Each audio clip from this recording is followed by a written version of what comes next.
Hello learners, welcome back to your favourite English learning channel English and study. आज की video बेहद खास है क्योंकि आज हम सीखेंगे हिंदी वाक्यांश तंग आना या तंग होना। इस वाक्यांश की इंग्लिश के परफेक्ट और नेचुरल सेंटेंसेस। जैसे हम रोज बोलते हैं, हम उससे तंग आ गए हैं। क्या आप मोहन से तंग आ गए हो? वो मुझसे तंग आ जाएगा। आपको उससे तंग नहीं आना चाहिए। और पूनम को राम से तंग नहीं आना चाहिए था। क्या आपको भी ऐसे वाक्यों को इंग्लिश में बोलना नहीं आता है? तो फिक्र मत कीजिए, ये वीडियो क्लास आपके लिए ही है। इस वीडियो में हम तंग आना और इस वाक्यांश से संबंधित वाक्य की इंग्लिश बनाना सीखेंगे, वो भी सरल तरीके से और नेचुरल इंग्लिश सेंटेंसेस में। तो पेन कॉपी लेकर बैठ जाइए, वीडियो को बिल्कुल स्किप मत कीजिएगा। तो चलिए बिना समय गंवाए वीडियो शुरू करते हैं। वह मोहन से तंग आ गया है। हम उससे तंग आ गए हैं। ये सब वाक्य प्रेजेंट टेंस है, तो बनाते हैं इनकी इंग्लिश जैसे। वह मोहन से तंग आ गया है, तो सबसे पहले लिखेंगे वह की इंग्लिश ही। इसके बाद लिखेंगे है के लिए हेल्पिंग वर्ब इज। इसके बाद लिखेंगे तंग आना के लिए फेड अप। इसके बाद लिखेंगे से के लिए विद। इसके बाद लिखेंगे मोहन। तो इस पूरे वाक्य की इंग्लिश होगी he is fed up with Mohan. एक और वाक्य को इंग्लिश में बनाएंगे जैसे हम उससे तंग आ गए हैं, तो इस पूरे वाक्य की इंग्लिश होगी we are fed up with him. अब देखते हैं नेक्स्ट। वह मुझसे तंग आ गई थी, वो तुमसे तंग आ गया था। ये सब वाक्य पास्ट टेंस है, तो बनाते हैं इनकी इंग्लिश जैसे। वह मुझसे तंग आ गई थी, तो सबसे पहले लिखेंगे वह की इंग्लिश शी। इसके बाद लिखेंगे था के लिए हेल्पिंग वर्ब वॉज। इसके बाद लिखेंगे तंग आना की इंग्लिश फेड अप। इसके बाद लिखेंगे से के लिए विद। इसके बाद लिखेंगे मुझे की इंग्लिश मी। तो इस पूरे वाक्य की इंग्लिश होगी she was fade up with me. एक और वाक्य को इंग्लिश में बनाएंगे जैसे वो तुमसे तंग आ गया था, तो इस पूरे वाक्य की इंग्लिश होगी he was fade up with you. अब देखते हैं नेक्स्ट। क्या आप मोहन से तंग आ गए हो? क्या राम श्याम से तंग आ गया था? ये सब वाक्य हेल्पिंग वर्ब इंटरोगेटिव सेंटेंसेस है, तो इसकी इंग्लिश होगी क्या आप मोहन से तंग आ गए हो। यह प्रेजेंट टेंस है, तो सबसे पहले लिखेंगे क्या के लिए हेल्पिंग वर्ब आर। इसके बाद लिखेंगे आप के लिए यू। इसके बाद लिखेंगे तंग आना की इंग्लिश फेड अप। इसके बाद लिखेंगे से के लिए विद। इसके बाद लिखेंगे मोहन। तो इस पूरे वाक्य की इंग्लिश होगी are you fed up with Mohan. एक और वाक्य को इंग्लिश में बनाएंगे जैसे क्या राम श्याम से तंग आ गया था। ये पास्ट टेंस है, तो इस पूरे वाक्य की इंग्लिश होगी was Ram fade up with Shyam. अब देखते हैं नेक्स्ट। तुम क्यों उससे तंग आ गए हो? पूनम उनसे क्यों तंग आ गई थी। ये सब वाक्य क्वेश्चन वर्ड्स इंटरोगेटिव सेंटेंस है, तो बनाते हैं इनकी इंग्लिश जैसे।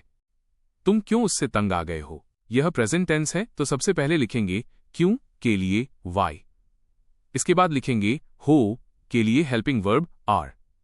इसके बाद लिखेंगे तुम के लिए यू। इसके बाद लिखेंगे तंग आना की इंग्लिश फेड अप। इसके बाद लिखेंगे से के लिए विद। इसके बाद लिखेंगे उससे की इंग्लिश हिम। तो इस पूरे वाक्य की इंग्लिश होगी why are you fed up with him. एक और वाक्य को इंग्लिश में बनाएंगे जैसे पूनम उनसे क्यों तंग आ गई थी। ये पास्ट टेंस है, तो इस पूरे वाक्य की इंग्लिश होगी why was Poonam fade up with them. अब देखते हैं नेक्स्ट। मैं उससे तंग आ जाऊंगी, वो मुझसे तंग आ जाएगा। ये सब वाक्य फ्यूचर सिंपल टेंस है, और इस सब वाक्यों में तंग आ जाएगा, तंग आ जाऊंगी वाक्यांश आया है, या फिर तंग हो जाएगा, तंग हो जाऊंगी वाक्यांश आए, तो इनके लिए इंग्लिश में get fed up phrase use होता है। अब यहां ध्यान देंगे, इस फ्रेज में गेट मेन वर्ब है, तो सब्जेक्ट और टेंस अनुसार जो भी चेंज होगा गेट में होगा। अब देखते हैं वाक्यों की इंग्लिश जैसे मैं उससे तंग आ जाऊंगी, तो सबसे पहले लिखेंगे मैं के लिए आई। इसके बाद लिखेंगे हेल्पिंग वर्ब विल। इसके बाद लिखेंगे तंग आ जाऊंगी की इंग्लिश गेट फेड अप। इसके बाद लिखेंगे से के लिए विद। इसके बाद लिखेंगे उसे के लिए हिम। तो इस पूरे वाक्य की इंग्लिश होगी I will get fed up with him. एक और वाक्य को इंग्लिश में बनाएंगे जैसे वह मुझसे तंग आ जाएगा, तो इस पूरे वाक्य की इंग्लिश होगी he will get fed up with me. अब देखते हैं नेक्स्ट। मैं तुमसे कभी भी तंग नहीं आऊंगी, रोहन उससे कभी भी तंग नहीं आएगा। ये सब वाक्य फ्यूचर सिंपल टेंस है, और इन सब वाक्य में कभी भी नहीं वाक्यांश आया है, इसके लिए इंग्लिश में नेवर का यूज होता है। अब देखते हैं वाक्यों की इंग्लिश जैसे मैं तुमसे कभी भी तंग नहीं आऊंगी, तो सबसे पहले लिखेंगे मैं के लिए इंग्लिश आई। इसके बाद लिखेंगे हेल्पिंग वर्ब विल। इसके बाद लिखेंगे कभी भी नहीं की इंग्लिश नेवर। इसके बाद लिखेंगे तंग आऊंगी की इंग्लिश गेट फेड अप। इसके बाद लिखेंगे से के लिए विद। इसके बाद लिखेंगे तुम की इंग्लिश यू। तो इस पूरे वाक्य की इंग्लिश होगी I will never get fed up with you. एक और वाक्य को इंग्लिश में बनाएंगे, जैसे रोहन उससे कभी भी तंग नहीं आएगा। तो इस पूरे वाक्य की इंग्लिश होगी Rohan will never get fed up with him. अब देखते हैं नेक्स्ट। आपको मोहन से तंग नहीं आना चाहिए, उसको श्याम से तंग नहीं आना चाहिए। इन सब वाक्य में चाहिए शब्द आया है, इसके लिए इंग्लिश में शुड मॉडल वर्ब का यूज होता है। तो बनाते हैं इनकी इंग्लिश। जैसे आपको मोहन से तंग नहीं आना चाहिए, तो सबसे पहले लिखेंगे आपको की इंग्लिश यू। इसके बाद लिखेंगे चाहिए के लिए शुड। इसके बाद लिखेंगे नहीं के लिए नॉट। इसके बाद लिखेंगे तंग आना की इंग्लिश गेट फेड अप। इसके बाद लिखेंगे से के लिए विद। इसके बाद लिखेंगे मोहन। तो इस पूरे वाक्य की इंग्लिश होगी you should not gate fed up with Mohan. एक और वाक्य को इंग्लिश में बनाएंगे, जैसे उसको श्याम से तंग नहीं आना चाहिए। तो इस पूरे वाक्य की इंग्लिश होगी he should not gate fed up with Shyam. अब देखते हैं नेक्स्ट। तुमको उससे तंग नहीं आना चाहिए था, पूनम को राम से तंग नहीं आना चाहिए था। इन सब वाक्य में चाहिए था वाक्यांश आया है, इसके लिए इंग्लिश में should have main verb third form का यूज होता है। अब देखते हैं वाक्यों की इंग्लिश। जैसे तुमको उससे तंग नहीं आना चाहिए था, तो सबसे पहले लिखेंगे तुमको की इंग्लिश यू।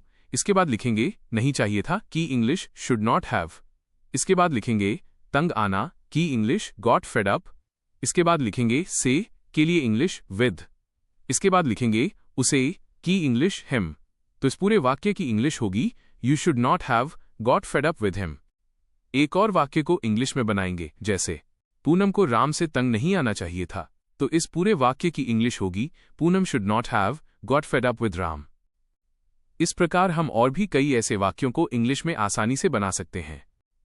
अब एक वाक्य आपके लिए है, वो मुझसे तंग आ गया है।